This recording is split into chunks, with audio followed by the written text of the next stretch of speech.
Hey guys, and welcome back to my channel. Today I have the blush tag for you. I was tagged by my friend Shell, and I figured if I'm tagged, I gotta do it. So you'll get to know kind of what blushes I love on a day-to-day basis. So yeah, I will tag people down below. I haven't figured out who I'm gonna tag quite yet. Yeah, so keep watching if you want to see what my answers are to the blush tag. I'll put all the questions down below as well. Okay, so first up is best packaging, and I was looking at my packaging and there wasn't like a ton that kind of stood out until I found this baby. It's an Anna Sui blush, and like, look at that. It's like it's cut like a crystal vase. It is so beautiful. And then not even just the fact that the packaging is amazing, but like look at the blush itself. It's roses in there. It actually smells like rose as well, so that's also really cool. All of Anna Sui's packaging is really awesome, not just the blushes, but she does really actually put a lot of thought into the packaging for any of her products. But yeah, these ones are so pretty. I got this at an event where I actually got to meet Anna Sui, and she's just absolutely lovely. So yeah, best packaging, Anna Sui, hands down. So the second question is prettiest color. Now I feel like that's kind of asking like who's your favorite child if you have children. Can you really decide? But yeah, you can. And for me, it's Rose Doro from Milani. There we go. This shade is absolutely gorgeous. It's like a rose gold, berryish terracotta color. There's like gold shimmers running through. It's beautiful. It's absolutely beautiful. It's a little hard to work with. It can get a little out of hand really quickly. If you don't like shimmery blushes, then this is not going to be a good choice. But yeah, this is probably the prettiest one. I could just look at this for like hours. I won't though. I won't. I have a video to film. Okay, so the third question is most pigmented. So I started going through and I started swatching a lot of the blushes that I thought would be the most pigmented, and they weren't. They're like all right. No lies. Like they are pigmented, but they're not like the most pigmented. And then I swatched Wet n Wild's Berry Shimmer. This thing, I thought that the Rose Doro could get bad with Milani. This one, my lord, this takes the cake right there. It is so pigmented, you really have to watch out. Just taking the tiniest amount on your brush and then swirling it on your cheeks, you can get a really nice look, but you do have to be careful with this one. And the fact that it's only a couple dollars, like that's pretty amazing that that's my most pigmented blush in my collection is a Wet n Wild blush. Okay, so the fourth question is everyday blush, and I have a lot of blushes that are just very neutral in color that I could wear every single day. So this one was actually probably one of the hardest ones to narrow down. And then I thought, okay, let's try and go with like a more pinky color because those are the ones that I usually tend to reach for. And I tried not to have too many duplicates within this video. So I was left with the Sonia Kashuk blush in Flamingo. This is like the perfect light pink. It's matte, there's no shimmer to it whatsoever. It's nice and creamy, it applies really nicely, it blends very easily, and you can get it at the drugstore. Well, if you're in the States, you can get it at the drugstore.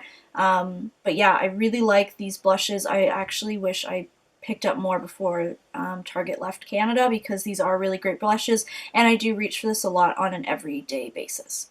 Okay, so the fifth question, party blush. Now, Shell had the same issues, like, what the heck is a party blush?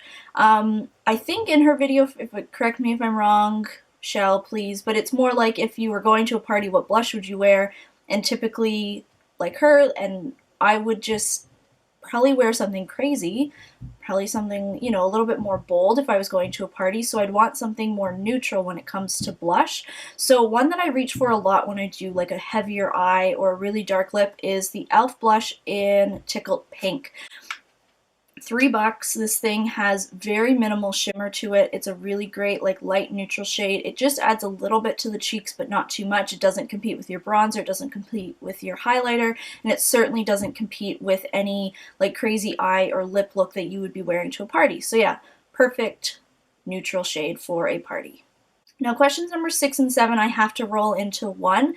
Now it's regret purchasing and least used. I don't know why I do this, and this is actually the only one in my collection, but it's cream blushes, and I have the one from Flower in Pure Petunia. It's lovely. It's lovely. It's a gorgeous shade. It's a nice like pinky coral shade, great. I don't use cream blushes. Why do I buy cream blushes? I've actually stopped. I think this is the only, like I said, this is the only one left in my collection. I did have more and I just had to chuck them because I just don't use them. I find they mess up my foundation that I've put down. They don't last very long. I have to then put a powder blush over top to make them last longer. What is the point?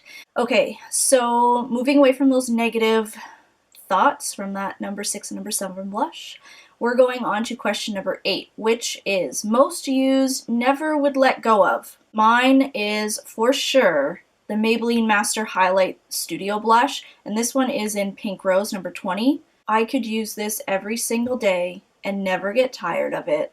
I absolutely love it. There's a highlighter that's actually mixed in a matte color, there's like a satin color, there's a shimmery pink blush, and then there's a white highlighter as well in it, just looking at each one. And when you like swirl it all together, you get magic. You just get this really nice, it's not like crazy shimmery, it doesn't look like you're a disco ball at all. It just gives this really healthy glow to the skin. I absolutely love it. Okay, so question number 9 is favorite blush brand. Now, I was looking at my collection and there's nothing that like really stacks up other than the e.l.f. blushes, which I still don't think I can say are my favorite because they aren't my favorite out of my entire collection, so I didn't want to say that entirely. So instead I went with something that I absolutely love, the couple that I have, and the ones that I always want more of, but I just never get around to buying it, and it's the Clinique Cheek Pops. These are fantastic. The pigmentation is great, the packaging is great, the shade range is great, the blendability is great, the longevity of the blush is great. Like, all of these things are checked off the list, so I would say that these are definitely my favorite blush brand as of right now. Okay, so question number 10 is best blush discovery over the last year. And I don't know if this is actually counting for the last year, but I know that I've started using them more in the last year. I've talked about these blushes before, and I just feel that they don't get as much love as they should. So it's not by any means, these are not new by any means, but they are new to me. And they're the Bare Minerals loose blushes. So I have Lovely right here. I have 2 other shades. They last a really long time. They blend super well. The colors are really nice and neutral. Like, there's not any crazy colors there, so you never have to worry about looking like a clown. These are just really great every single day blushes that you can wear time and time again. And because they are loose powder, you're going to have these forever. Okay, so question number 11 is most practical. So this is more so one, I need a blush that blends really well, that's easy to apply, but it also needs to be a color that can go with almost any look possible. So I decided on the Bobbi Brown blush in Coral Sugar. It's just such a beautiful color. I featured this in my April favorites because I have been using it a lot. This is just such a great shade. I can basically pair it with anything. The only thing that I don't think I would pair it with is if I was doing like a really dark smoky eye. I would probably go to a more neutral blush, but really anything else, I can match this baby with it. It is so great. And these blushes, like I said in my video before, they're unbelievable. Like, you do need to try a Bobbi Brown blush at some point in your life because they are really impressive, and I don't think that they get the love that they deserve. Okay, so question number 12 is least practical. Now, if something's super not practical for me, it's not in my collection. Like, and that goes with any type of makeup product. If I don't find it practical or it doesn't, like, give me joy and stuff like that, it goes away. So it was really hard to figure out an answer to this one. So instead I found one that I just don't reach for a lot just because I find it's a little hard to incorporate into looks, but I still really like the blush. So yeah, it's the City Color Be Matte Blush, and this one is in Fresh Melon. The shade is gorgeous. Like, look at that. It's so pretty. It's a really bright, like, melony, like, coral shade. And I think it's the fact that it's so bright and it's also it's really matte and it can be a little bit powdery that it's just a little hard to use. So yeah, this one's probably my least practical thing because I just don't know what to pair it with most of the time. Okay, so question number 13, most expensive blush, and I think this would be it. I'm pretty sure. I don't really have too many high-end blushes, but it is the Chanel Sunkissed Ribbon Blush. This came out with like the LA collection that launched early 2016. It's just so pretty. Oh my god. Yeah, this one, I think it was $56 or $60, something like that. It was actually cheaper here in Canada than it was in the States. It was like 70 something dollars in the States, but somehow it was cheaper in Canada, which is ridiculous. That never happens. They must have screwed something up with the pricing. But there are 1, 2, 3, 4, 5 different shades within this one. It's absolutely stunning. The packaging is great. How the powders are actually laid out are fantastic. It does have a scent to it, like a Chanel type rose scent. I actually really like that though. This shade is just absolutely beautiful. I love it. I think it was worth the money, and unfortunately I think it was limited edition, so I don't think you guys can spend a lot of money on it either, or you can spend tons of money on it on like eBay, and then that will become your most expensive blush too.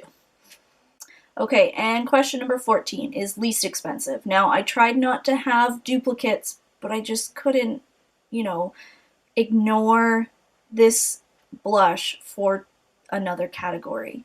The e.l.f. blushes. These are $3. Like, you can't go wrong with it. This one is in Twinkle Pink. Love this shade. I love all the shades that I have. $3. They're fantastic. You'll never like hit pan, I swear, because they're just, you get a lot of product in these ones too. I don't know the exact amount, but for the pigmentation and the price point and how much you get, like, you're getting such a great deal with these. But yeah, try and check these ones out. You will not be disappointed, and it's $3. That's less than a Starbucks coffee. Can't go wrong with that. Okay, I hope you enjoyed seeing my answers to the blush tag. Check below to see if I've tagged you to do it. If you feel like doing this video though, and I have not tagged you, please do it, and make sure to like link me on social media or something like that so that I can see your answers to the blush tag. You'll probably just add more things to my wish list. So yeah, I hope you guys have a great rest of the day. Make sure to subscribe if you haven't already, and make sure to connect with me on social media. Twitter, Facebook, Instagram, and Snapchat are all down below. Have a great rest of the day. Bye everyone.